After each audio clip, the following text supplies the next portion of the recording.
En sortie du séparateur de flux, toutes les eaux pluviales et le lavage du matériel, hors machine à vendanger et pulvérisation, tous les effluents vont rentrer dans le séparateur hydrocarbures. Ici un 6 litres second en entrée 160 mm de diamètre. Les effluents vont couler à l'intérieur du bac débourbeur. Par précipitation, les dernières matières en suspension vont précipiter au fond du bac. Par débordement, vont couler vers la partie séparation des hydrocarbures. Les effluents vont donc couler dans le deuxième caisson et vont passer sur le filtre à coalescence. Le filtre est un filtre lamellaire, les gouttelettes d'hydrocarbures vont venir s'amalgamer et former un film. Et par gravité, les hydrocarbures étant plus légers que l'eau, ils vont flotter et l'eau va précipiter. L'eau va être aspirée par ici et venir sortir par voie gravitaire. Et par gravité, les hydrocarbures étant plus légers que l'eau, ils vont flotter et l'eau va précipiter. L'eau va être aspirée par ici et venir sortir par voie gravitaire.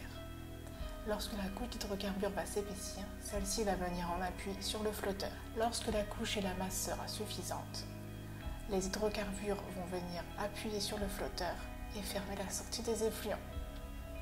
Le séparateur hydrocarbures sera donc plein. Il peut être équipé d'une réhausse pour être enterré de manière à régler la profondeur d'enfouissement du séparateur.